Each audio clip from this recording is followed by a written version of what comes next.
Y'all. Hold on. Shit.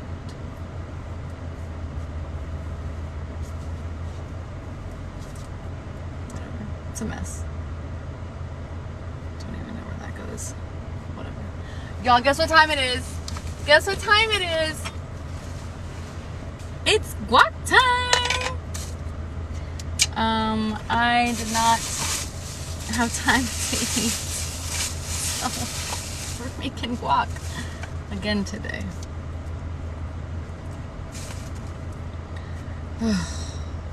I'm gonna tell y'all the tea of what the hell happened at work today, because it was a whole circus, y'all.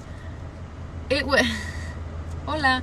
It was literally so fucking crazy today. There was so much drama that happened with, and it's all my boss's fault. My work bestie is quitting. She put in her 2 weeks today, and I'm really sad about it. But my boss put her hands on her son. Her son goes to school. She put her, okay, she didn't like hit him, but she like grabbed him, like in not a very nice way. And she saw it, and she's the type to go like mama bear. And she went mama bear. Yelled at her in this room in front of literally teachers and parents. Full on yelled at her. And told her never to touch her son like that again. Da, da, da, da. And I applaud her for it. You fucking go, girl. But she is quitting. She put in her 2 weeks. I was really upset about that. Cause she's like one of my best friends at work. I have two friends that I have two coworkers that I consider my friends. And it's my teaching assistant and her. And she's leaving. Yeah, tea time with B, because it was a lot. It was, y'all, I don't even know where my fucking book is, if I'm being 100% honest. I don't. Hello, if you're just joining, we're making guac, and I'm spilling tea about the drama that's at my work. My book is in the backseat, and I will get it in a second, but right now, I'm literally famished. Such a long day. I'm gonna eat some guac. My lime had a hair in it. We're just gonna ignore that. Anyway, if this is your first time for guac time, I just get an avocado, cut it, dice it up in there. Okay, this lime is dry as fuck. Don't worry, I came prepared. I brought another lime, although I don't know where my knife went. Oh, ow, it just fucking poked me. It's right here. I don't have a cutting board, so we're gonna use the middle console right here. And we're just gonna cut the lime. We're just gonna cut the lime. But I did come with the salsa, y'all. This salsa, fucking delicious. And I still don't know what it's made out of. Sorry, I forgot to ask. I like a lot of lime in my guac, so we're gonna put lime in there. Squeeze it out and then get the sides. The key is to get the sides and like really just squeeze that shit out. Throw that in the trash bag, mix this up. Hello. Naughty. Okay. And then I stole some salt from work and I put it in a little to-go cup. I don't work at a restaurant, I work at a preschool, but we use this for condiments when the kids ask for ketchup and stuff. I also like a lot of salt in my guac. I just like it to be as unhealthy as possible, in all honesty. So yeah. Guac, guac, guac. And then we're gonna do a taste test.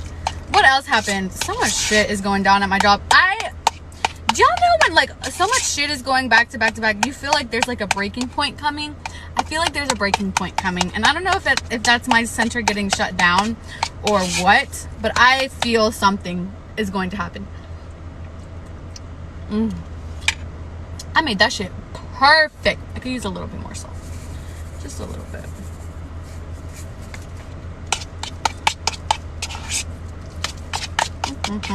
Anyways, I'm in the hunt for a new job now because I'm just so done with all the fucking drama that goes on in my job.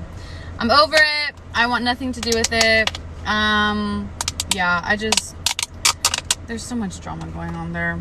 I'm just gonna eyeball it. Hopefully I don't put too much. I just like a little bit. There, that should be good. Y'all, this one, oh shit. This one is literally so fucking spicy. I don't know if y'all get hiccups when you eat something really, really spicy, but it gives me hiccups like almost every time that I eat it. I put it in my breakfast tacos too, because I make myself some breakfast tacos in the mornings. Because why not? And it literally, I'm like hiccuping on the way to work eating it. Okay, let's try it. It looks good.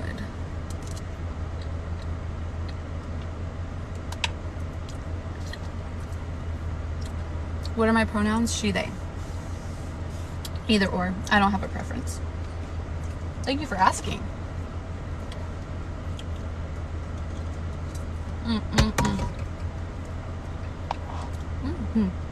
That came out good.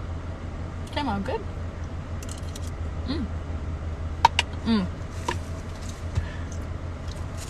There's an old white man in a truck.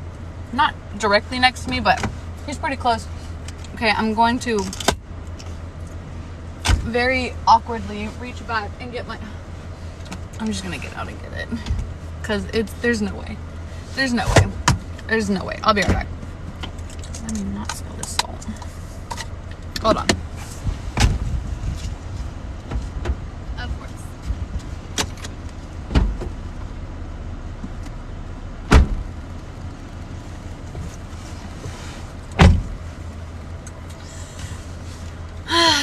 Okay.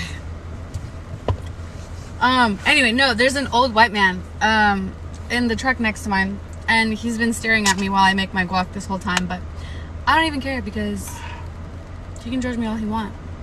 Maybe he's jealous because he can't make guac because he's white. No offense to white people. And maybe he just wants to make guac as good as mine, but sorry, you can't.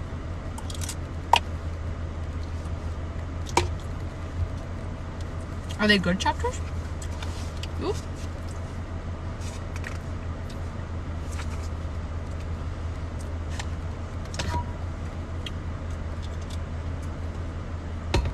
Ah, okay. Typical. He's gonna call the cops on me. There's a Mexican lady eating guac in her car in front of a lake. Come get her.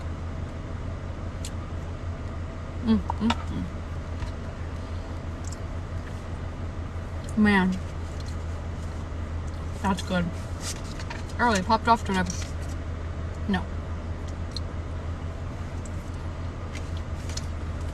Thank you. Anyway, we're on chapter 46. Let's go ahead and get started. Oh, he's leaving. He's leaving. We've never had girl. Sorry. You have to have guac at least once in your life. So fucking good. Alright. We're on chapter 34 through 50. Thank you. And yeah, let's get started. Did I say 34? Chapter 46. Today, Aelin decided, was already forfeited to hell, and there was no use even trying to salvage it, not with what she had to do next.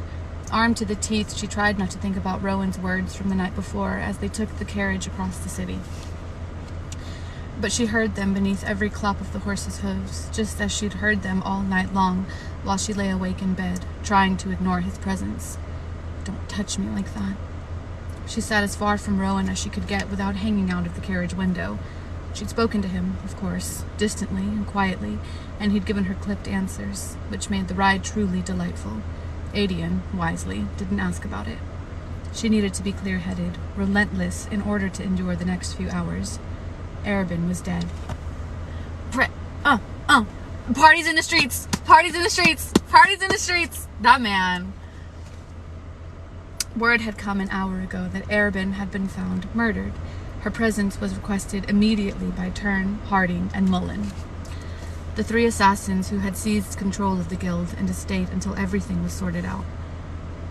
She'd known last night, of course. Hearing it confirmed was a relief that Lysandra had done it, and survived it, but dead. The carriage pulled up in front of the Assassin's Keep, but Aylin didn't move. Silence fell as they looked up at the pale stone manor looming above, but Aylin closed her eyes, breathing in deep. One last time. You have to wear this mask one last time, and then you can bury Selena Sardothian forever. She opened her eyes, her shoulders squaring and her chin lifting, even as the rest of her went fluid with feline grace. Adian gaped, and she knew there was nothing of the cousin he'd come to know in her face. She glanced at him, then Rowan, a cruel smile spreading as she leaned over to open the carriage door. Don't get in my way, she told them.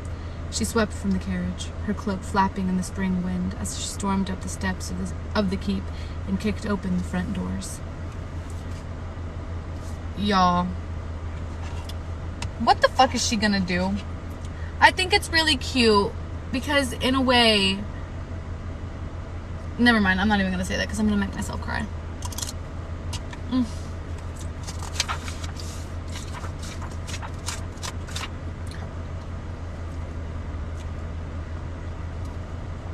Chapter 47. What the redding hell happened? Aylin roared as the front doors to the Assassin's Keep banged behind her. Adian and Rowan followed on her heels, both concealed beneath heavy hoods.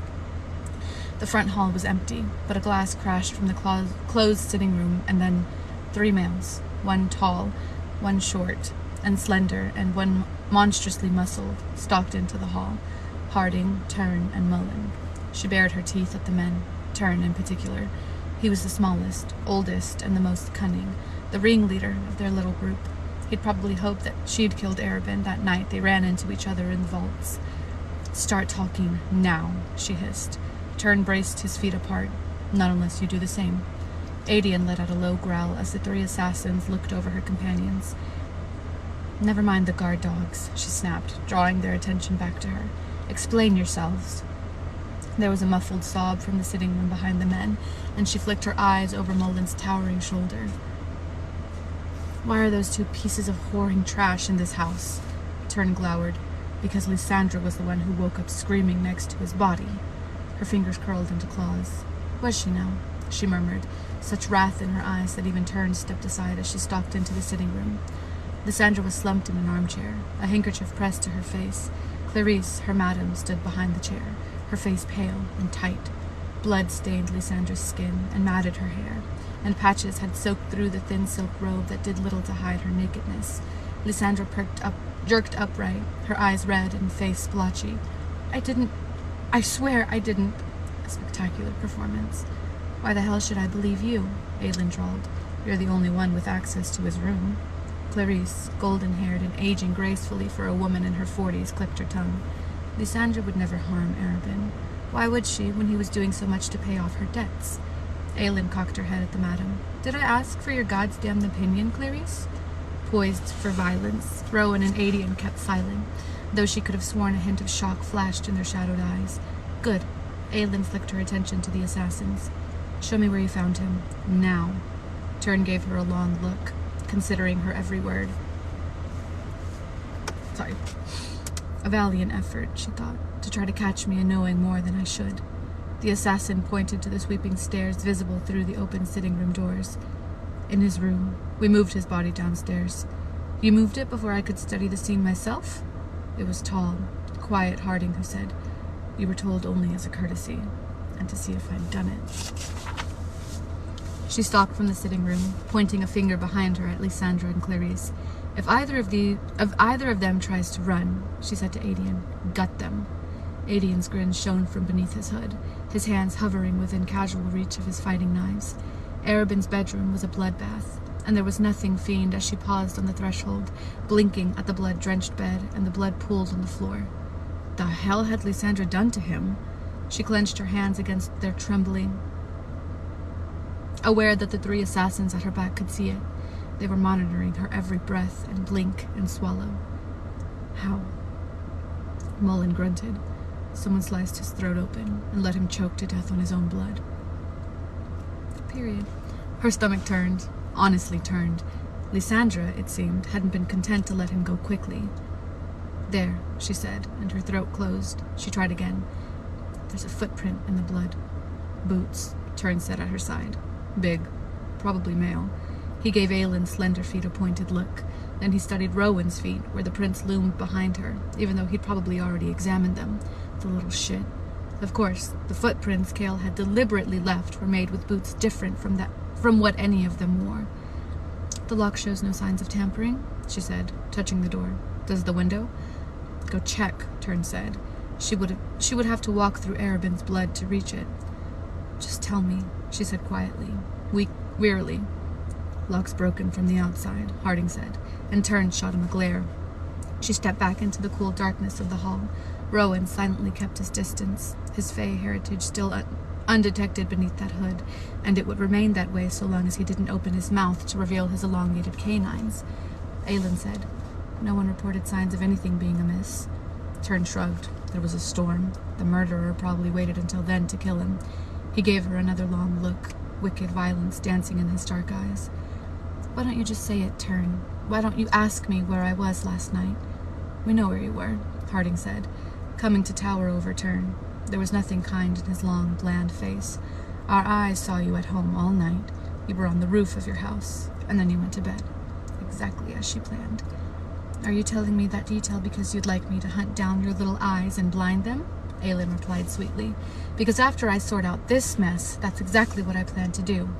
Mullen sighed sharply through his nose and glared at Harding, but said nothing. He was always a man of few words, perfect for dirty work. "You don't touch our men, and we won't touch yours," Tern said.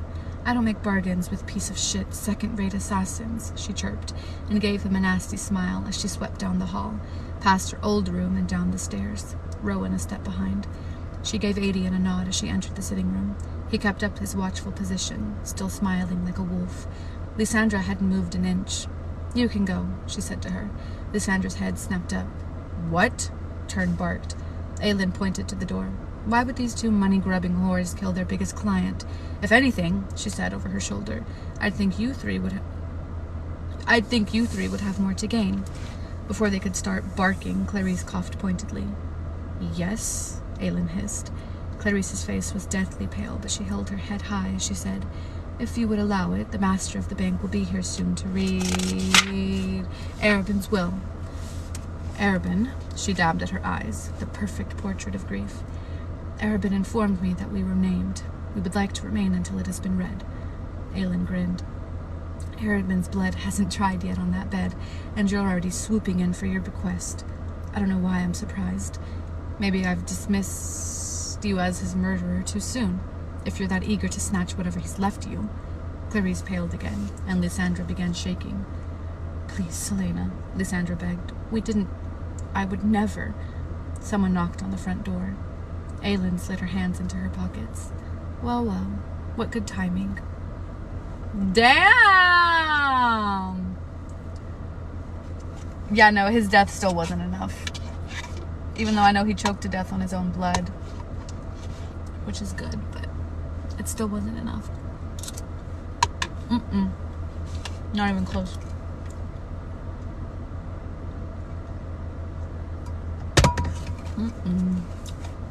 The master of the bank looked as if he might vomit at the sight of blood-covered Lysandra, but then he sighed with something like relief when he spied Aylin. Lysandra and Clarice now sat in twin armchairs while the master took a seat behind the little writing desk before the towering bay windows. Tern and his cronies hovering like vultures. Aylin leaned against the wall beside the doorway, arms crossed, Adian flanking her left side and Rowan her right. As the master went on, and on with his condolences and apologies, she felt Rowan's eyes on her.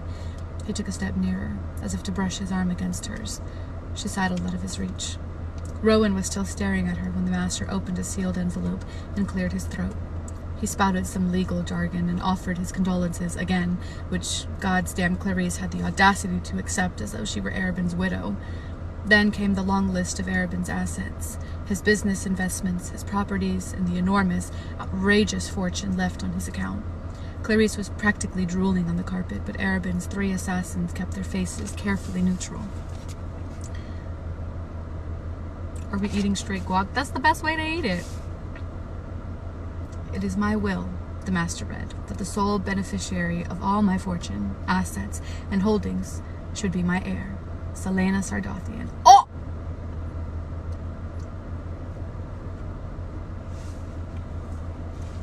Damn! This bitch is a cajillionaire now. She could buy the entirety of Ardalan and still have enough left over to live for the rest of her life.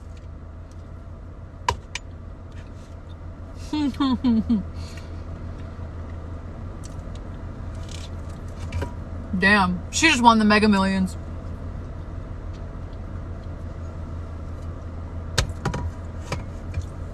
Clarice whipped around in her chair, fast as an adder. What? Bullshit, Adian blurted. Aelin just stared at the master, her mouth a bit open, her hands falling slack to her sides. Say that again, she breathed. The master gave a nervous, watery smile. Everything, all of it, is left to you. Well, except for this sum to Madame Clarice to settle his debts. He showed Clarice the paper. That's impossible, the madam hissed. He promised I was in that will. And you are, Aelin drawled, pushing off the wall to peer over Clarice's shoulder at the small number. Don't get greedy now.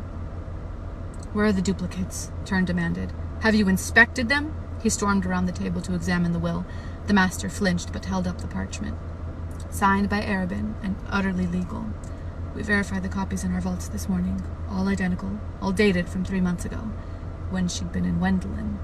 She stepped forward. So, aside from that teensy sum for Clarice, all of this house, the guild, the other properties, his fortune, it's all mine. The master nodded again, already scrambling to pack up his case. Congratulations, Miss Sardothian. Slowly, she turned her head toward Clarice and Lysandra. Well, if that's the case, she bared her teeth in a vicious smile. Get your whoring, blood-sucking carcasses the hell off of my property. The master choked. Lysandra couldn't move fast enough as she rushed for the door. Clarice, however, remained seated. How dare you, the madam began. 5, Aelin said, holding up 5 fingers. She lowered one and reached for her dagger with her other hand. 4, another. 3. Clarice hauled ass from the room, bustling after a sobbing Lysandra. Then Aelin looked at the 3 assassins. Their hands hung limp at their sides, fury and shock and, wisely enough, something like fear on their faces. She said too quietly, You held Sam back while Arobin beat me into oblivion, and then you didn't raise a finger to stop it when Arobin beat him too. I don't know what role you played in his death, but I will never forget the sounds of your voices outside my bedroom door as you fed me the details about Rorik Farron's house. Was it easy for you 3 to send me to that sadist's house, knowing what he'd done to Sam and what he was aching to do to me? Were you just following orders, or were you more than happy to volunteer? The master had recoiled in his chair, trying to make himself as invisible as possible in a room full of professional killers. Tern's lip curled. We don't know what you're talking about. Pity. I might have been willing to listen to some paltry excuses. She looked at the clock on the mantel. Pack your clothes and get the hell out. Right now. They blinked. What? Tern said. Pack your clothes, she said, enunciating each word. Get the hell out. Right now. This is our home, Harding said. Not anymore. She picked at her nails. Correct me if I'm wrong, master, she purred, and the man cringed at the attention. I own this house and everything in it. Tern, Harding, and Mullen haven't yet paid their debts to poor Arobin, so I own everything they have here, even their clothes. I'm feeling generous, so I'll let them keep those, since their taste is shit awful anyway. But their weapons, their client lists, the guild, all of that is mine. I get to decide who's in and who's out, and since these 3 saw fit to accuse me of murdering my master, I say they're out. If they try to work again in this city, on this continent, then by law, and by the laws of the guild, I have the right to hunt them down and chop them into itty-bitty pieces. She batted her eyelashes. Or am I wrong? Damn. Damn. The master's gulp was audible. You're correct. Tern took a step toward her. You can't do this. I can, and I will. Queen of the Assassins sounds nice, doesn't it? She waved to the door. See yourselves out. Harding and Mullen made to move, but Tern flung his arms out, stopping them. What the hell do you want from us? Honestly, I wouldn't mind seeing you three gutted and hanging from the chandeliers by your insides, but I think it would ruin these very beautiful carpets now that I'm now the owner of. You can't just toss us out. What will we do? Where will we go? I hear hell is particularly nice at this time of year. Damn! Please, please, Tern said, his breath coming fast. She stuffed her hands into her pockets and surveyed the room. I suppose, she made a thoughtful sound, I suppose I could sell you the house and the land and the guild. You bitch, Tern spat, but Harding stepped forward. How much? He asked. How much were the property and the guild valued at, Master? The Master looked like a man walking up to the gallows as he opened his file again and found the sum. Astronomical, outrageous, impossible for the three of them to pay. Harding ran a hand through his hair. Tern had turned a spectacular shade of purple. I take it you don't have that much, Aelin said. Too bad. I was going to offer to sell it to you at face value. No markup. She made to turn away, but Harding said, wait. What if we all paid together? The three of us and the others. So we all owned the house and the guild. She paused. Money's money. I don't give a shit where you get it from so long as it's given to me. She angled her head toward the Master. Can you have the papers drawn up today? Providing they come through with the money, of course. This is insane, Tern murmured to Harding. Harding shook his head. Be quiet, Tern. Just be quiet. The Master said, I can have them made up and ready within 3 hours. Will that be adequate time for you to provide proof of sufficient funds? Harding nodded. We'll find the others and tell them. She smiled at the Master and at the three of them. Congratulations on your new freedom. She pointed to the door again. And as I am mistress of this house for another 3 hours, get out. Go find your friends, get your money together, and then sit on the curb like the trash you are until the Master returns. They wisely obeyed, Harding clamping down on Tern's hand to keep him from giving her a vulgar gesture. When the Master of the bank left, the assassins spoke to their colleagues, and every inhabitant of the house filed outside one by one, even the servants. She didn't care what the neighbors made of it. Soon, the giant, beautiful manor house was empty, save for her, Adian, and Rowan. They silently followed as she walked through the door to the lower levels and descended into the dark to see her master one last time. Damn. Holy fucking shit. Damn. As if I could not love her enough already. Damn. I mean, beautiful. Beautiful. If you ask me, she needs to burn the whole fucking place to the ground. Just burn it all to the ground. Rowan didn't know what to make of it. A whirlwind of hate and rage and violence. That was what she'd become. And none of these piss-poor assassins had been surprised, not even a blink at her behavior. From Adian's pale face, he knew the general was thinking the same thing, contemplating the years she'd spent as that unyielding and vicious creature. Selena Sardothian, that was who she'd been then, and who she'd become today. He hated it. Hated that he couldn't reach her when she was that person. Hated that he'd snapped at her last night, had panicked at the touch of her hands. Now she'd shut him out entirely. This person she'd become today had no kindness, no joy.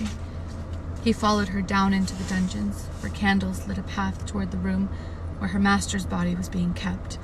She was still swaggering, hands in her pockets, not caring that Rowan lived or breathed or even existed. Not real, he told himself. An act. But she'd avoided him since last night, and today she had actually stepped away from his touch when he dared to reach for her. That had been real. She strode through the open door into the same room where... We gotta stop visiting this room, y'all. We gotta stop visiting this room.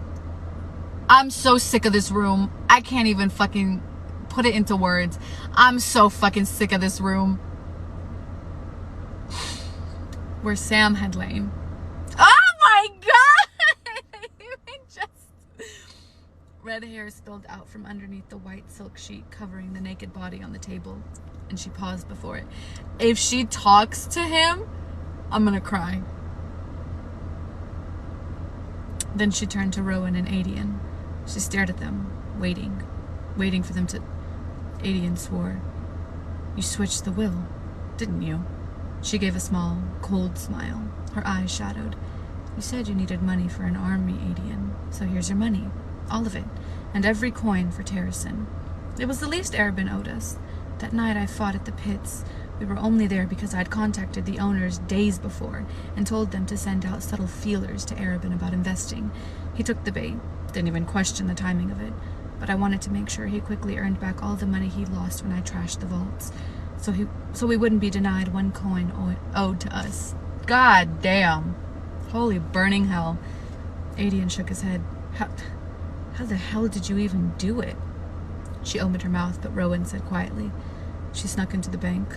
All those times that she slipped out in the middle of the night and used all those daytime meetings with the master of the bank to get a better sense of the layout, where things were kept.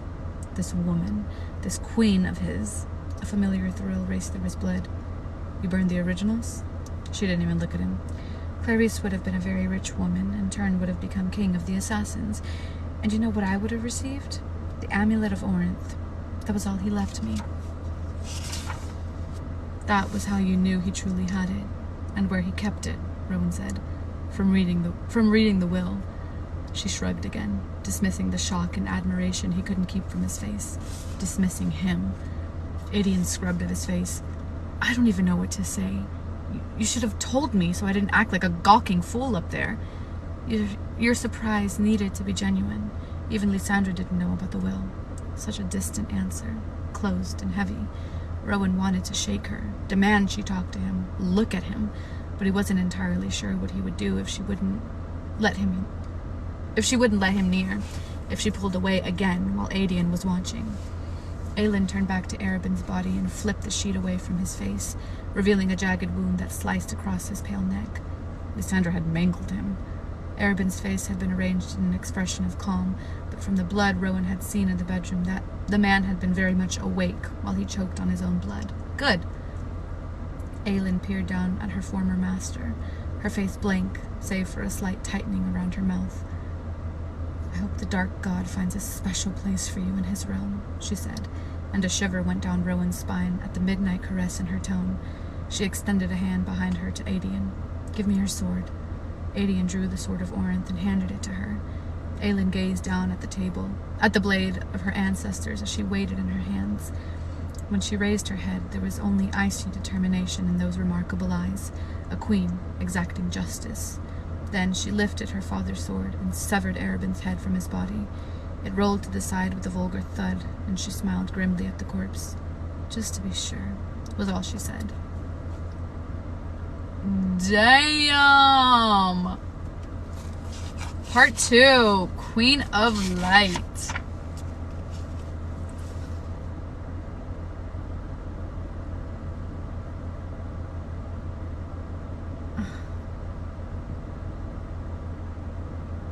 Chapter 48, sorry. Manon beat Astrid in the breakfast. Bro, Astrid is getting the fucking walloped. Shit's getting fucking walloped. Manon beat Astrid in the breakfast hall the morning after her outburst regarding the Yellowlegs coven. No one asked why. No one dared. 3 unblocked blows. Astrid didn't so much as flinch. When Manon was finished, the witch just stared her down, blue blood gushing from her broken nose. No smile, no wild grin. Then Astrid just walked away. The rest of the 13 monitored them warily. Vesta, now Manon's third, looked half inclined to sprint after Astrid. But a shake of Sorel's head kept the red-haired witch still. Manon was off kilter all day afterward. She told Sorel to stay quiet about the Yellowlegs, but wondered if she should tell Astrid to do the same. She hesitated, thinking about it. You let them do this. The words danced around and round in Manon's head, along with that preachy little speech Alid had made the night before. Hope. What drivel. The words were still dancing when Manon stalked into the Duke's council chamber 20 minutes later than his summons demanded. Do you delight in offending me with your tardiness, or are you incapable of telling time? The Duke said from his seat. Vernon and Caltaine were at the table, the former smirking, the latter staring blankly ahead. No sign of shadow fire. I'm an immortal, Manon said, taking a seat across from them as Sorrel stood guard by the doors, Vesta in the hall outside. Time means nothing to me. A little sass from you today, Vernon said. I like it. Manon leveled a cold look at him. I missed breakfast this morning, human. I'd be careful if I were you. The Lord only smiled. She leaned back in her chair. Why did you summon me this time? I need another coven. Manon kept her face blank. What of the yellow legs you already have? They're recovering well and will be ready for visitors soon. Liar. A Blackbeak coven this time? The Duke pressed. Why? Because I want one, and you'll provide one, and that's all you need to know. You let them do this. She could feel Sorrel's gaze on the back of her head. We're not whores for your men to use. You are sacred vessels, the Duke said. It is an honor to be chosen. I find that a very male thing to assume. A flash of yellowing teeth. Pick your strongest coven and send them downstairs. That will require some consideration. Do it fast, or I will pick myself. You let them do this. And in the meantime, the Duke said, as he rose from his seat in a swift, powerful movement, prepare your 13. I have a mission for you. Manon sailed on a hard, fast wind, pushing Abraxas even as clouds gathered, even as a storm broke out around the 13. Out. She had to get out. Had to remember the bite of the wind on her face, what unchecked speed and unlimited strength were like. Even if the rush of it was somewhat diminished by the rider that she held in front of her, her frail body bundled up against the elements. Lightning cleaved the air so close by that Manon could taste the tang of the ether, and Abraxas veered, plunging into rain and cloud and wind. Kaltain didn't so much as flinch. Shouts burst from the men riding with the rest of the 13. Thunder cracked, and the world went numb with the sound. Even Abraxas's roar was muted in her dulled ears. The perfect cover for their ambush. You let them do this. The rain soaking through her gloves turned to warm, sticky blood. Abraxas caught an updraft and ascended so fast that Manon's stomach dropped. She held Kaltain tightly, even though the woman was harnessed in. Not one reaction from her. Duke Parrington, riding with Sorrel, was a cloud of darkness in Manon's peripheral vision as they soared through the canyons of the White Fangs, which they had so carefully mapped all these weeks. The wild tribes would have no idea what was upon them until it was too late. She knew there was no way to outrun this, no way to avoid it. Manon kept flying through the heart of the storm.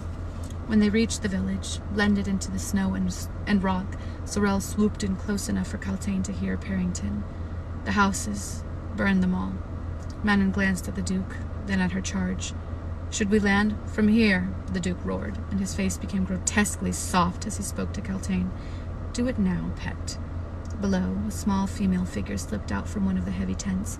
She looked up, shouting. Dark flames, shadow fire, engulfed her from head to toe.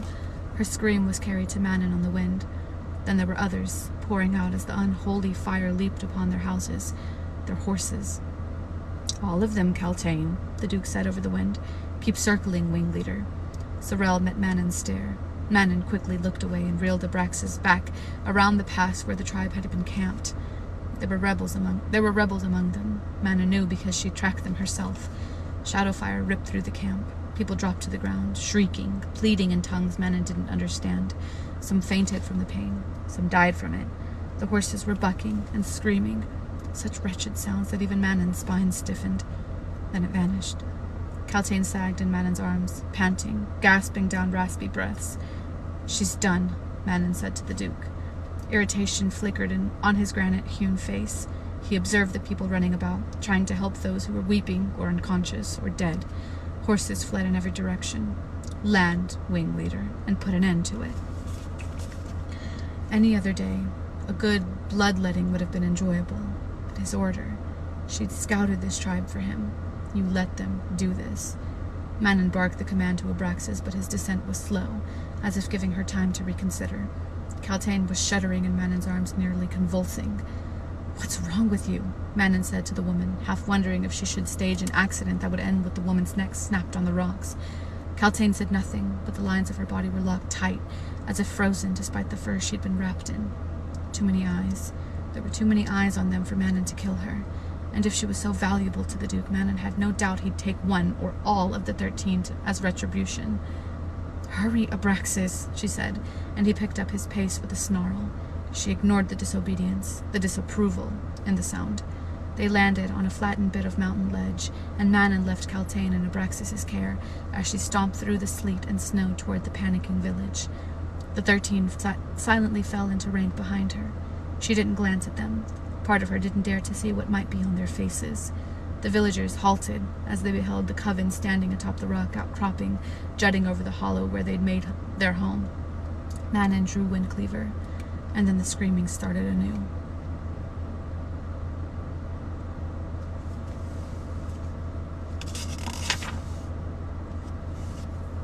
Well,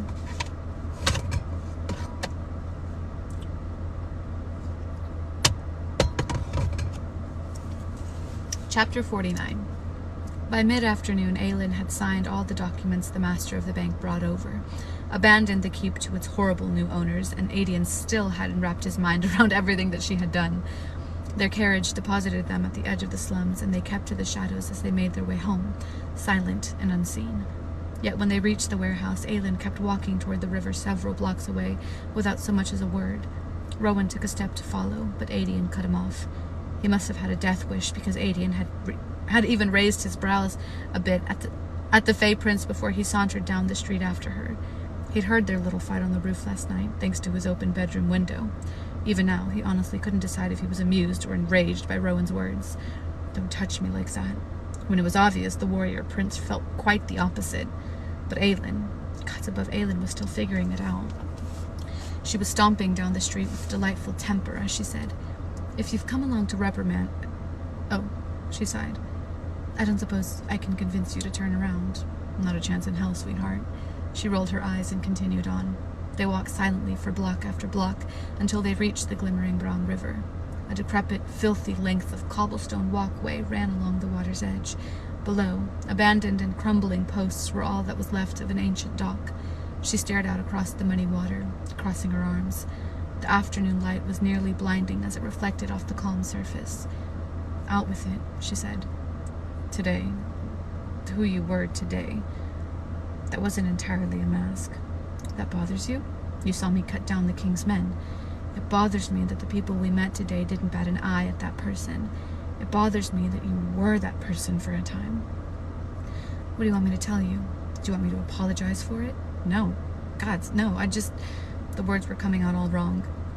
"You know that when I went to those war camps, when I became general, I let the lines blur too. But I was still in the north, still home, among our people. You came here instead and had to grow up with those piece of shit men, and I wish I'd been there. I wish Arabin had somehow found me too, and raised us together. You were older. You never would have let Arabin take us. The moment he looked away, you would have grabbed me and run." "True. Very true. But the person you were today, and a few years ago, that person had no joy or love." "Gods, I had some, Adian. I wasn't a complete monster. Still, I just wanted you to know all that. That you feel guilty that I became an assassin while you endured the war camps and battlefield. That I wasn't there. That you had to face those people alone," he added. "You came up with that whole plan by yourself and didn't trust any of us with it. You took on the burden of getting that money. I could have found a way. Gods, I would have married whatever wealthy princess or empress you asked me to if they promised men and money. I'm never going to sell you off like chattel," she snapped. "And we have enough now to pay for an army, don't we?" "Yes, and then some. But that's besides the point, Aelin." He took a breath. "The point is, I should have been there then. But I am here now. I'm healed. Let me share this burden." She tipped her head back, savoring the breeze off the river. "And what could I ever ask of you that I couldn't do myself? That's the problem. Yes, you can do most things on your own. That doesn't mean you have to. Why should I risk your life?" The words were clipped. Because I'm still more expendable than you are." "Not to me." The words were barely more than a whisper. Adian put a hand on her back. His own reply clogged in his throat. Even with the world going to hell around them, just hearing her say that, standing here beside her, it was a dream. She stayed silent, so he mastered himself enough to say, "What exactly are we going to do now?" She glanced at him. "I'm going to free magic, take down the king, and kill Dorian. The order of the last 2 items on that list can be flipped, depending on how it all goes." His heart stopped. What? Was something about that not clear? All of it. Every damn part of it. He had no doubt she would do it, even the part about killing her friend. If Adian objected, she'd only lie and cheat and trick him. What and when and how? He asked. Rowan's working on the first leg of it. Sounds like a lot. That sounds a lot like I have more secrets that I'm going to spring on you whenever I feel like stopping your heart dead in your chest. But her answering smile told him he would get nowhere with her. He couldn't decide if it charmed or disappointed him. Rowan was half asleep in bed by the time Aelin returned hours later, murmuring goodnight to Adian before slipping into her room. She didn't so much as glance in his direction as she began unbuckling her weapons and piling them on the table before the unlit hearth. Efficient, quick, quiet, not a sound from her. "I went hunting for Lorcan," he said. "I tracked his scent around the city but didn't see him." "Is he dead then?" Another dagger clattered on the table. The scent was fresh. Unless he died an hour ago, he's still very much alive. "Good," she said simply, as she walked into the open closet to change, or just to avoid looking at him some more. She emerged moments later in one of those flimsy little nightgowns, and all the thoughts went right out of his damn head. Well, apparently she'd been mortified by their earlier encounter, but not enough to wear something more matronly to bed. The pink silk clung to her waist and slid over her hips as she approached the bed, revealing the glorious length of her bare legs. Still lean and tan from all the time they'd spent outdoors this spring, a strip of pale yellow lace graced the plunging neckline, and he tried, goddamn him, he honestly tried, not to look at the smooth curve of her breasts as she bent to climb into bed. He supposed any lick of self-consciousness had been flayed from her under the whips of Endivere. Even though he'd tattooed over the bulk of the scars on her back, their ridges remained. The nightmares, too. When she'd still startle awake and light a candle to drive away the blackness they'd shoved her into, the memory of the lightless pits they'd used for punishments. His fire heart, shut in the dark. His fire heart. That's cute. He owed the overseers of Endivere a visit. Aelin might have an inclination to punish anyone who'd hurt him, but she didn't seem to realize that he, and Adian too, might also have scores to settle on her behalf. And as an immortal, he had infinite patience where those monsters were concerned. Her scent hit him as she unbound her hair and nestled into the pile of pillows. That scent had always struck him, had always been a call and a challenge. It had shaken him so thoroughly from centuries encased in ice that he'd hated her at first. And now that scent drove him out of his mind. They were both really damn lucky that she currently couldn't shift into her fae form and smell what was pounding through his blood. It had been hard enough to conceal it from her until now. Adian's knowing looks told him enough about what her cousin had detected. He'd seen her naked before, a few times, and God, yes, there had been moments when he'd considered it, but he'd mastered himself. He'd learned to keep those useless thoughts on a short leash. Like that time she'd moaned at the breeze he sent her way on Beltane, the arch of her neck, the parting of that mouth of hers, the sound that came out of her. Now she was lying on her side, her back to him. About last night, he said through his teeth. "It's fine. It was a mistake. Look at me. Turn over and look at me." But she remained with her back to him, the moonlight caressing the silk bunched over the dip of her waist, the slope of her hip. His blood heated. "I didn't mean to snap at you," he tried. "I know you didn't." She tugged the blanket up as if she could feel the weight of his gaze lingering on that soft, inviting place between her neck and shoulder, one of the few places on her body that wasn't marked with scars or ink. "I don't even know what happened, but it's been a strange few days, so let's just chalk it up to that, all right? I need to sleep." He debated telling her that it was not all right, but he said, "Fine." Moments later, she was indeed asleep. He rolled, my back popped, onto his back and stared up at the ceiling, tucking a hand beneath his head. He needed to sort this out, needed to get her to just look at him again, so he could try to explain that he hadn't been prepared, having her touch the tattoo that told the story of what he'd done and how he'd lost Lyria. He hadn't been ready for what he felt in that moment, The desire hadn't been what shook him at all. It was just... Aylin had driven him insane these past few weeks, and yet he hadn't considered what it would be like to have her look at him with interest.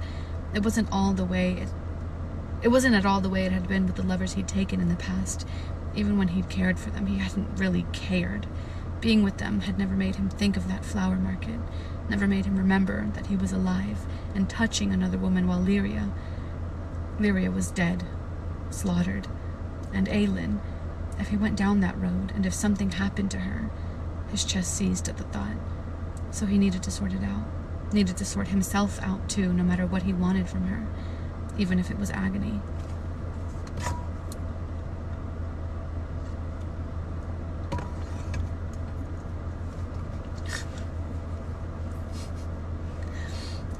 This wig is horrible, Lysandra hissed, patting her head as she and Aylin elbowed their way into the packed bakery alongside a nicer stretch of the docks. It won't stop itching. Quiet, Aylin hissed back. You only have to wear it for another few minutes, not your whole damn life. Lysandra opened her mouth to complain some more, but two gentlemen approached, boxes of baked goods in hand, and gave them appreciative nods. Both Lysandra and Aylin had dressed in their finest, frilliest dresses, no more than two wealthy women on an afternoon stroll through the city, monitored by 2 bodyguards each. Rowan, Adian, Nesrin, and Kale were leaning against the wooden dock posts outside, discreetly watching them through the large glass window of the shop. They were clothed and hooded in black, wearing 2 separate coats of arms, both fake, acquired from Lysandra's stash for when she met with secretive clients. That one, Aylin said under her breath as they pushed through the lunchtime crowd, fixing her attention on the most harried-looking woman behind the counter. The best time to come here, Nesrin had said, was when the workers were too busy to really note their clientele and would want them out of the way as quick as possible. A few gentlemen... The fuck is that?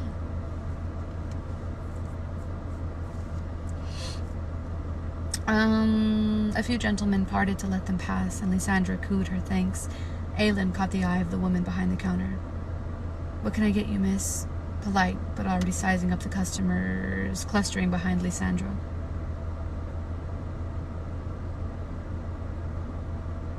I fucking hear something, like, howling.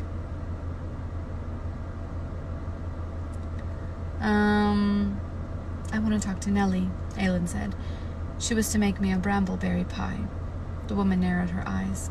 Aylin flashed a winning smile. The woman sighed and hustled through the wooden door, allowing a glimpse of the chaos of the bakery behind it.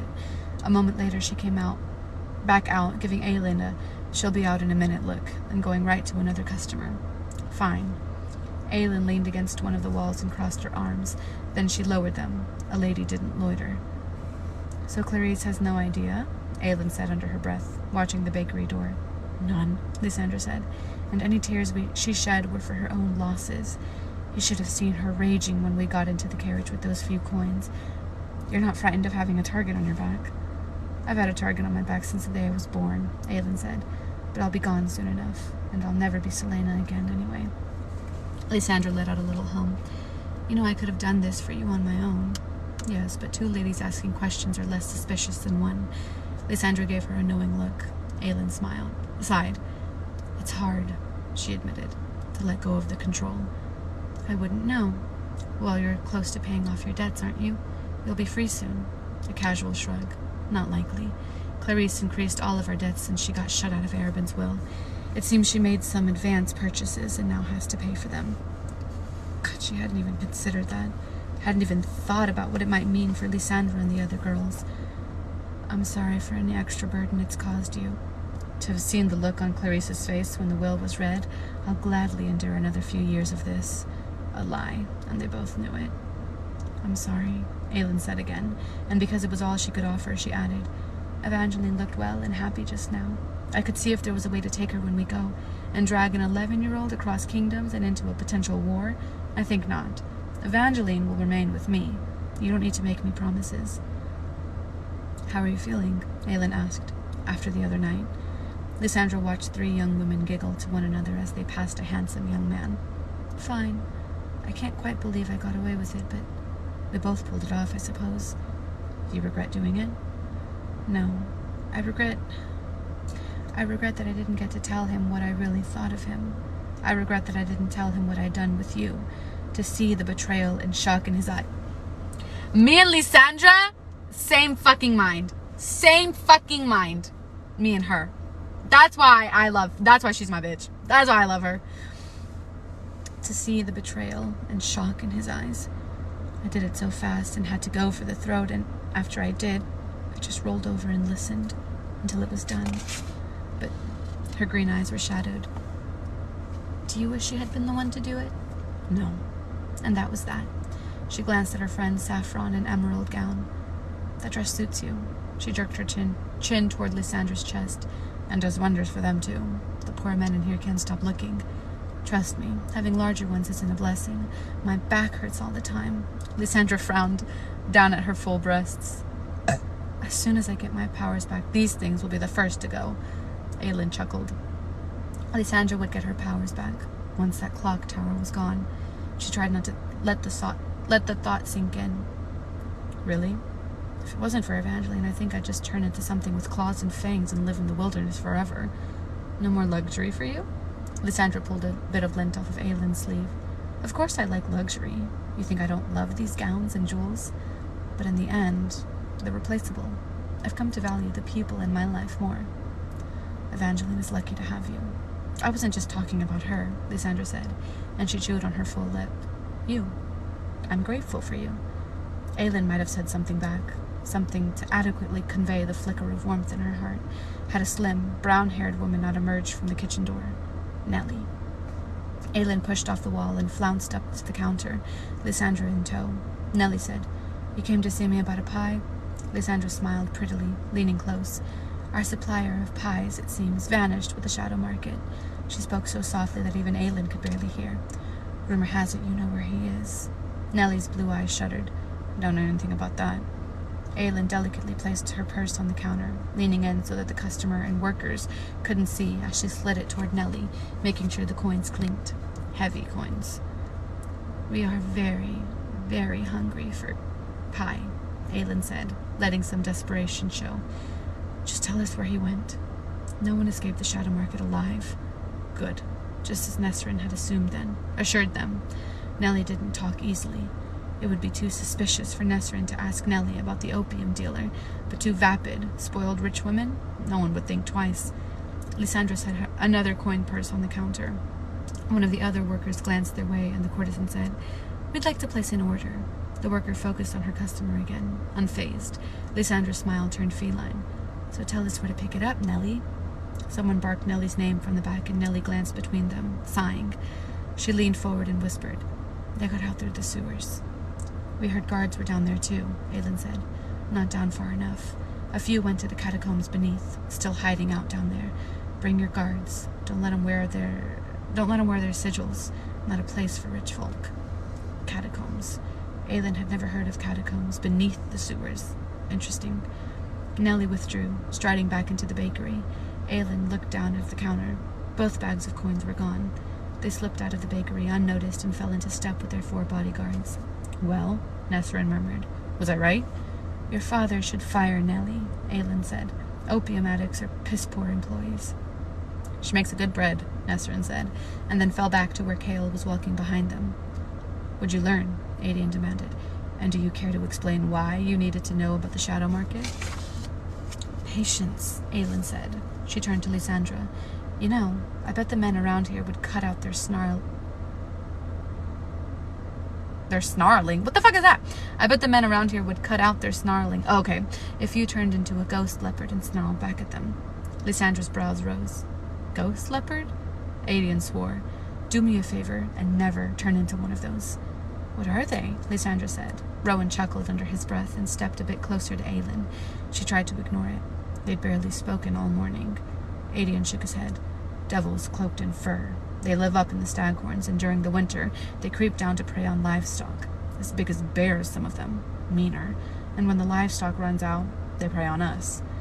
Aelin patted Lysandra's shoulders. Sounds like your kind of creature. Adian went on.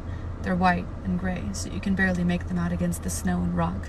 You can't really tell they're on you until you're staring right into their pale green eyes. His smile faltered as Lysandra fixed her green eyes on him and cocked her head. Despite herself, Aelin laughed. Ah! I almost dropped the rest of my guac.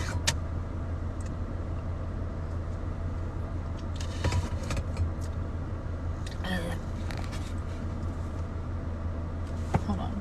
I want a piece of guac.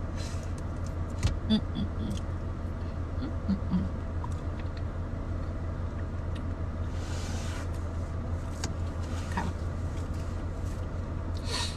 Tell us why we're here, Kale said as Aelin climbed over a fallen wooden beam in the abandoned Shadow Market. Beside her, Rowan held a torch high, illuminating the ruins and the charred bodies. Lysandra had gone back to the brothel, escorted by Nesserin.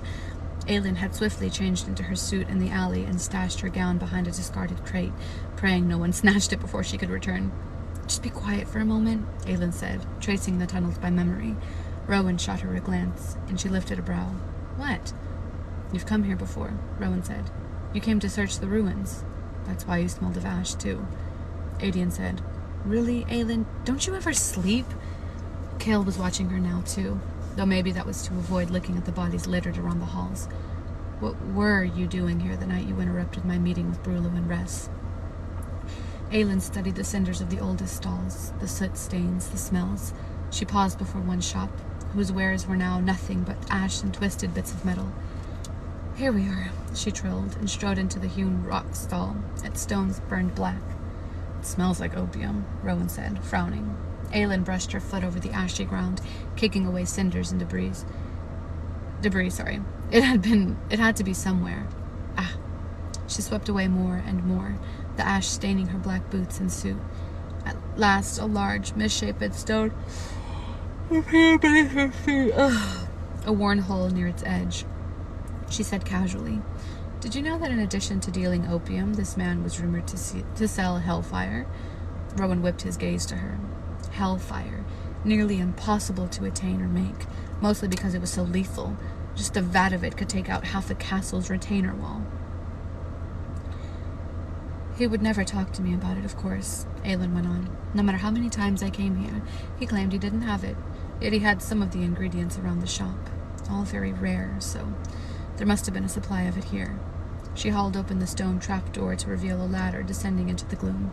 None of the males spoke as the reek of the sewers unfurled. She crouched, sliding onto the first rung, and Adian tensed, but he wisely said nothing about her going first. Smoke-scented darkness enveloped her as she climbed down until her feet hit smooth rock. The air was dry, despite their proximity to the river. Rowan came next, dropping his torch onto the ancient stones to reveal a cavernous tunnel and bodies. Several bodies, some of them nothing but dark mounds in the distance, cut down by the Valg. There were fewer to the right, toward the Avery. They'd probably anticipated an ambush at the river mouth and gone the other way, to their doom. Not waiting for Adian or Kale to climb down, Aelin began following the tunnel, Rowan silent as a shadow at her side, looking, listening. After the stone door groaned closed above, she set into the darkness. When the king's men set this place alight, if the fire had hit that supply, Rifthold probably wouldn't be here anymore. At least not the slums, and probably more. Gods above, Kale murmured from a few paces behind. Aelin paused at what looked like an ordinary grate in the sewer floor, but no water ran beneath. And only dusty air floated up to meet her. That's how you're planning to blow up the clock tower. With the hellfire, Rowan said, crouching at her side. He made to grab her elbow as she reached for the grate, but she sidled out of his range. Aelin, I've seen it used. Seen it wreck cities. It can literally melt people. Good, so we know it works then. Adian snorted, peering down into the gloom beyond the grate. So what, you think he kept this supply down here? If he had a professional opinion about hellfire, he kept it to himself. These sewers were too public, but he had to keep it near the market, Aelin said, yanking on the grate. It gave a little, and Rowan sent caressed her as he leaned to help haul it off the opening.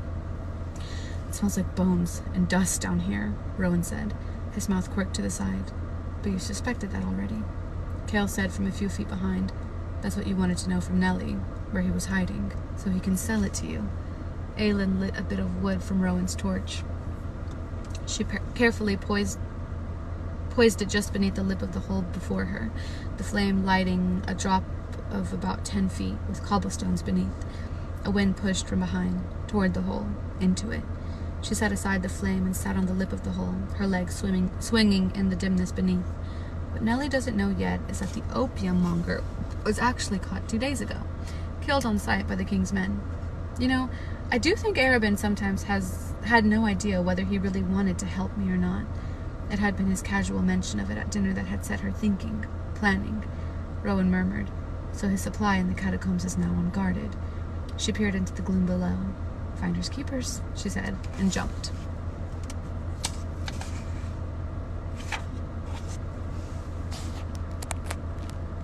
No, yeah. Abso-fucking-lutely. The way this series reminds me of Game of Thrones, like, there's always something that I'm like, oh, that happened in Game of Thrones. Oh, that's something that, like, would happen in Game of Thrones. Like, it's literally Game of Thrones, but, like, with, like, fairies involved and stuff. Chapter 50. My mouth is getting tired of talking. We only have 2 more pages to go, though. Okay. How did those lowlifes keep this place a secret? Aelin breathed as she turned to Kale. The 4 of them stood atop a small staircase, the cavernous space beyond them illuminated in flickering gold by the torches Adian and Rowan bore. Kale was shaking his head, surveying the space. Not a sign of scavengers, thank the gods. Legend has it that the Shadow Market was built on the bones of the god of truth. Well, they got the bones part right. In every wall, skulls and bones were artfully arranged, and every wall, even the ceiling, had been formed from them. Even the floor at the foot of the stairs was laid with bones of varying shapes and sizes. These aren't ordinary catacombs, Rowan said, setting down his torch. This was a temple. Indeed, altars, benches, and even a dark reflection pool lay in the massive space, still more sprawled away into shadow. There's writing on the bones, Adian said, striding down the steps and onto the bone floor. Aelin grimaced. Careful, Rowan said, as Adian went to the nearest wall. Her cousin lifted a hand in lazy dismissal. It's in every language, all in different handwriting. Adian marveled, holding his torch aloft as he moved along the wall. Listen to this one here. I'm a liar. I'm a thief. I took my sister's husband and laughed while I did it. A pause. He silently read another. None of this writing. I don't think these were good people. Aelin scanned the bone temple.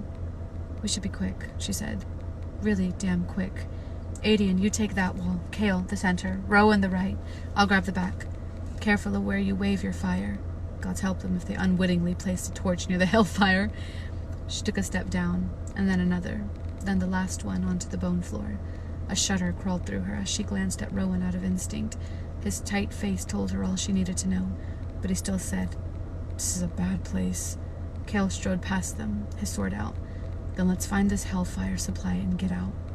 Right. All around them, the empty eyes of the skulls in the walls and the structures, the pillars in the center of the room seemed to watch. Seems like this god of truth, Adian called from his wall, was more of a sin-eater than anything. You should read some of the things people wrote, the horrible things they did. I think this was a place for them to be buried and to confess on the bones of other sinners. No wonder no one wanted to come here, Aelin muttered as she strode off into the dark. The temple went on, and they found supplies, but no whisper of scavengers or other residents. Drugs, money, jewelry, all hidden inside skulls and within some of the bone crypts on the floor. But no hellfire. Their cautious steps on the bone floor were the only sounds. Aelin moved deeper and deeper into the gloom. Rowan soon cleared his side of the temple and joined her in the back, exploring the alcoves and little hallways that branched off into the slumbering dark. The language, Aelin said to him. It gets older and older the farther back we go. The way they spell the words, I mean. Rowan twisted toward her from where he'd been carefully opening a sarcophagus. She doubted any ordinary man would be able to shift the stone lid. Some of them even date their confessions. I just saw one from 700 years ago. Makes you seem young, doesn't it? He gave her a wry smile. She quickly looked away. The bone floor clicked and he stepped toward her. Aelin. She swallowed hard, staring at the carved bone near her head. I killed a man for sport when I was 20 and never told anyone where I buried him. I kept his finger bone in a drawer. Dated 900 years ago. 900. Aelin studied the darkness beyond. If the shadow market dated back to Gavin, then this place had to have been built before it, or around the same time. The god of truth. She drew Damaris from across her back, and Rowan tensed. What is it? She examined the flawless blade. The sword of truth. That's what they called Damaris. Legend said the bearer, Gavin, could see the truth when he wielded it. And Mala blessed Brannon, and she blessed Goldrin. She peered into the gloom. What if there was a god of truth? A sin-eater? What if he blessed Gavin and this sword? Rowan now stared toward the ancient blackness. You think Gavin used this temple? Aelin weighed the mighty sword in her hands. What sins did you confess to, Gavin? She whispered into the dark.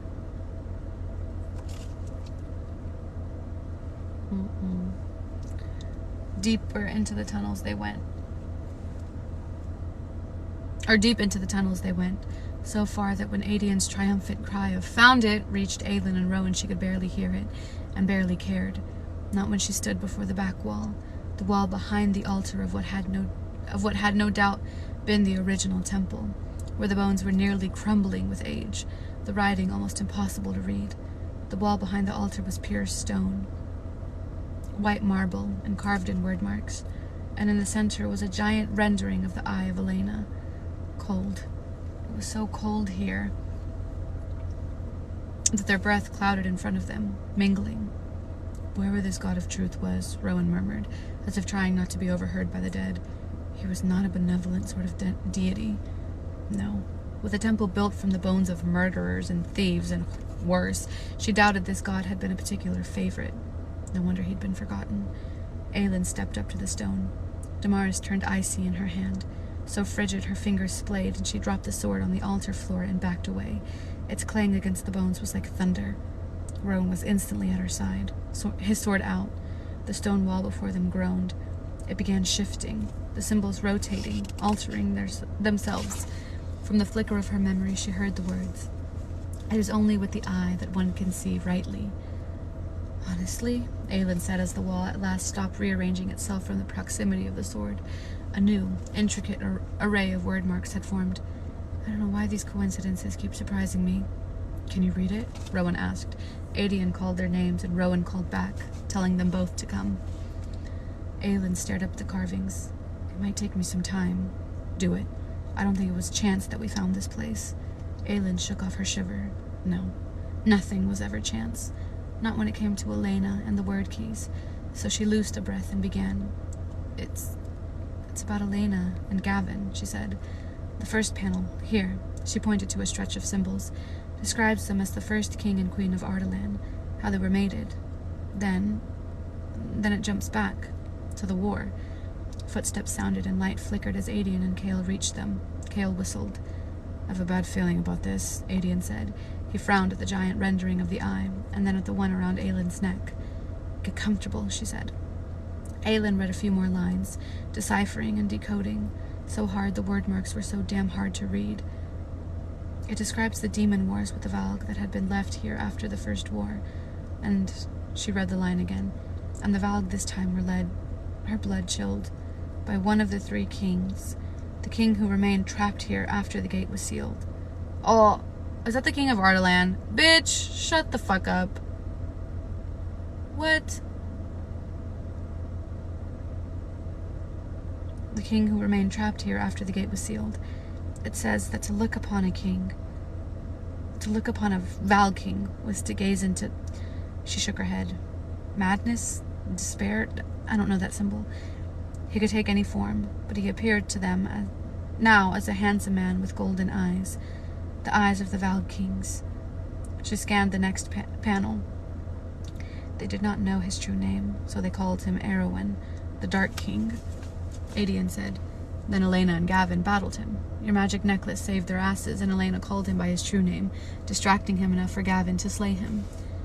Yes, Aelin said, waving a hand, but no. No, Cale said. Aelin read further, and her heart skipped a beat. What is it? Rowan demanded, as if his fey ears had noted her heart stutter. She swallowed hard. running a shaking finger under a line of symbols. This is Gavin's confessional from his deathbed. None of them spoke. Her voice trembled as she said, "They did not slay him. Not by sword or fire or water or might could Arabin be slain or his body be destroyed. The eye." Aelin touched her hand to the necklace. The metal was warm. "The eye contained him, only for a short time. No, not contained, but put him to sleep? I have a very, very bad feeling about this," Adian said. "So they built him a sarcophagus of iron and some sort of indestructible stone, and they put it in a sealed tomb beneath a mountain, a crypt so dark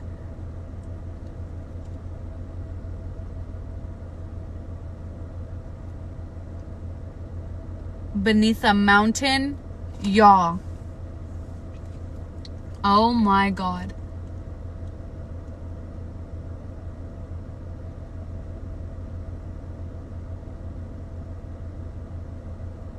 The math is mathing. Oh my god. Y'all. Oh my god.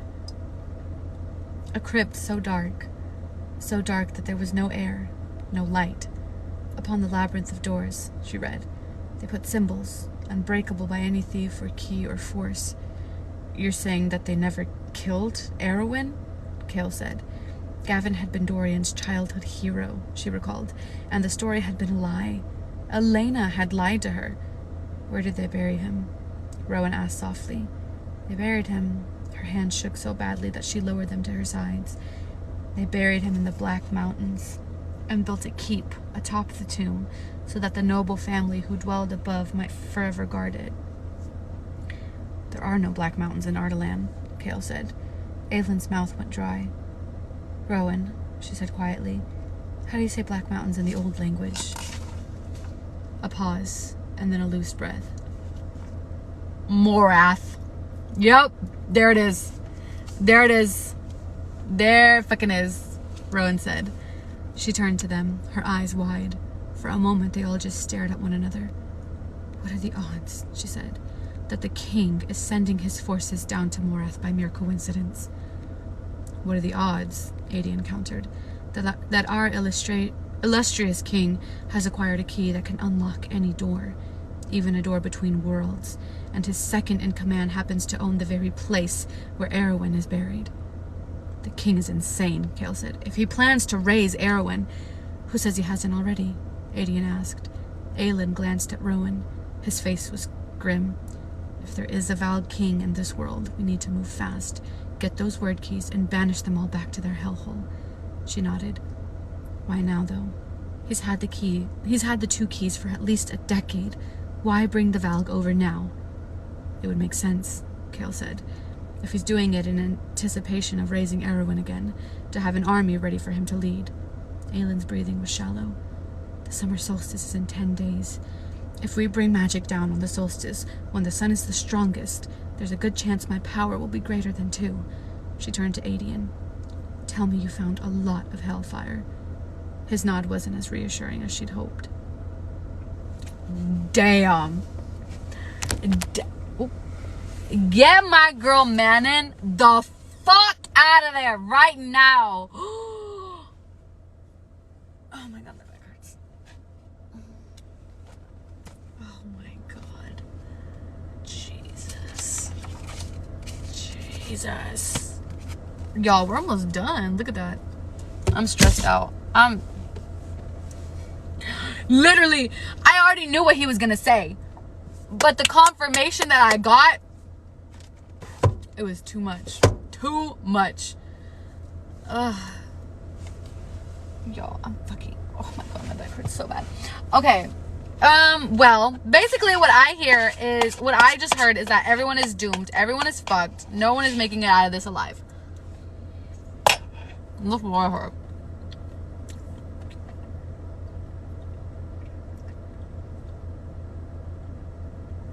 That's what I heard.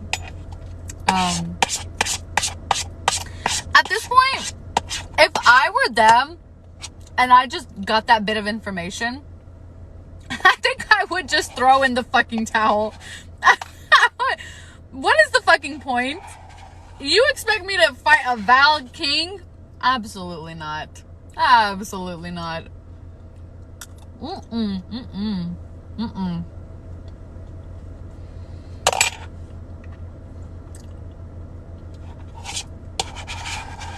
That is.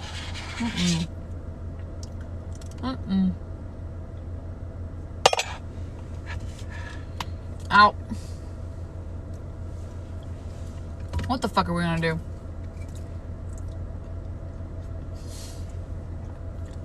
Just fucking kill me. Just do what you are dying to do. I would turn my... Kill me, please. Just kill me. Kill me, please. Oh, God. Not tomorrow's chapters. Anyway, this book series, I really did not know what I was getting myself into when I started this series. I really thought it was going to be like A Court of Thorns and Roses, and it, so far, has been the exact opposite. I'm just full of stress, and just fucking, like, God.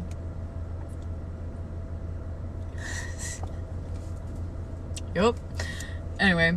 Oh, I want to talk about the book that I'm reading right now, because, bitch, oh my fucking God. It was a little slow.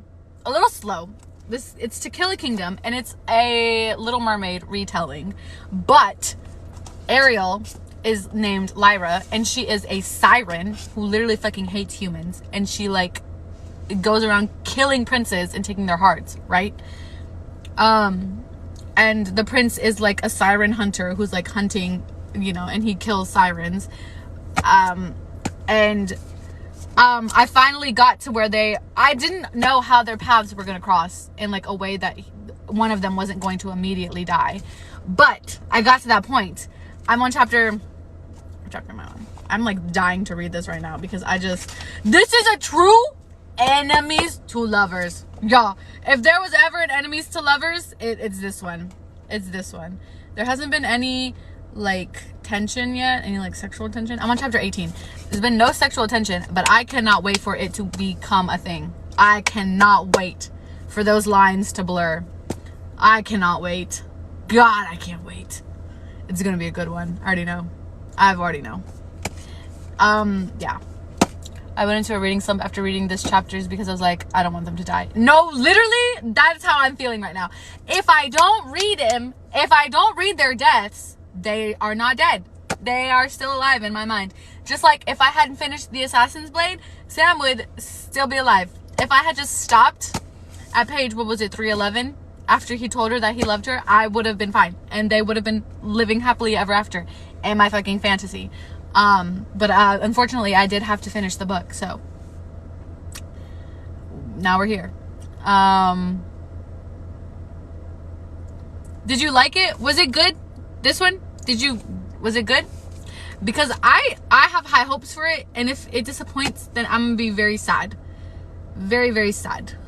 But I don't think it's gonna disappoint because so far it's like a slow start because they gotta build world build, and like they have to like build the backstories for the characters and like really get you to understand that these two should never be in the same room together because one of them is going to die. It's like something like that. It has to build the hatred before we get to the good stuff. So I'm willing to sit through that for this one.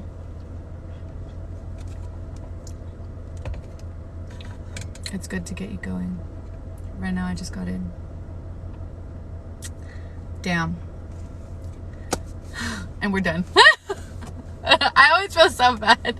Let's just skip to the good part. No, honestly. But then I would miss out on all the tension. I'm really excited for this one. I also was going to read Phantom of the Opera retelling. I had started it when I was on vacation and then I stopped. I don't know why I stopped it. It wasn't bad, but it was just like I was on vacation. And I think it's like the girl is the Phantom and the guy is the opera singer. So I'm really excited about that one too. I don't know what that one's called. Sing Me Forgotten. That's what that one is called. Sing Me Forgotten. Something like that. It looks really good. Anyway. Okay. Well, I'm going to go home and eat myself into oblivion because I'm so stressed out. I'm literally, if I could, I would make a giant bulletin board and I would put the names of every single character I know. This is what I do in my mind. This is immediately what with this series, this is what I do in my mind. I make a giant bulletin. I have little name tags for all of the characters that I'm attached to. And then I string together their deaths. That is what that is the first thing that, like right now, I'm thinking about the way Kale dies. I'm thinking the way Aiden is gonna die. I'm thinking about, I know Rowan and Aelin don't die. No, literally. I string the dots together. Kale is going to sacrifice himself for Dorian. Or he's going to try to like fight the king. I can see him going for like a redemption, like a Theon Greyjoy type of thing, where he ran away and he feels really bad about it, and so he redeems himself by, you know, by like I lost my train of thought, sorry. He redeems himself by doing the opposite of what he did last time. So the next time he comes face to face with the king, he's gonna try to kill the king for Dorian, to get Dorian free. And instead, he's just going to die. That is the main thing that I'm thinking about with Kale right now. And like, I won't be I'm gonna cry if he dies. I know I'm not even very like in love with him or like attached to him, but like, it's still like a death that's gonna affect me, and I'm just prepared for that. Another thing I was thinking about is that Lysandra, so hopefully they get magic back, and Lysandra turns into a shapeshifter, and she fucking does some shapeshifting to try to help them, and she fucking dies. I don't have specifics on her yet. Aedion is going to fall on his sword for Aelin, or Rowan. I could see I just thought of a new one. I could see Aedion dying, and then his like words to Rowan are like, take care of her, or like, you know, something like that. Like, it's, hi Ryan, something like that. I can't even, I wish my brain didn't work this way, but this is the way that I was built. So everybody's dying. Maybe I should just stop. I should just stop right here. I should just, no, I'm literally, I'm literally killing everybody. I'm so stressed out about this series. It's not even funny. Like, I'm not having a good time right now. Are you killing Aedion right now? No, I am. And I could see, okay, so obviously like Maeve, bye Sarah, see you tomorrow. Obviously like Maeve's little minions are gonna come in, and like obviously Aedion and Gavin are gonna have like a moment where they meet and they realize that, oh my god, this is my son. They have like a father-son moment. One of those two are going to die. Gavriel. Either Aedion or Gavriel is dying after they find out that they are father and son, or like after they meet. The lack of unaliving of the characters that made sense made me.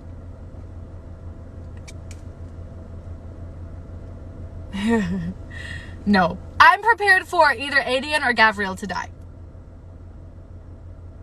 I mean, I say I'm prepared, but I'm actually not. Because if Aedion dies, I'm going to cry. And if Gavriel dies, I'm going to cry. So, if Lorcan dies, I don't give a shit. I say that now, but they're probably going to give him like a little redemption or something, and I'm going to give a shit about it, and then I'm going to cry. Basically, it's just tears from here until the series is finished. If Asterin dies, I'm going to cry. I could see Asterin dying. I really honestly could. I could see Asterin dying whenever Manon and them find out what's really going on, or like what, like the gravity of what's going on. And they make this plan to escape, and then Asterin like ends up like fucking saving them or something by sacrificing herself, and it's just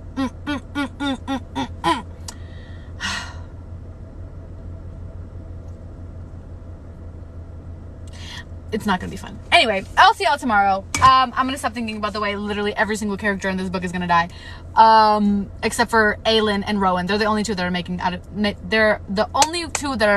it out of this alive, and at least I know that. At least I know she doesn't kill another fucking love interest. God damn it. Anyway, I'll see y'all tomorrow. Love y'all. Thanks for today. Bye.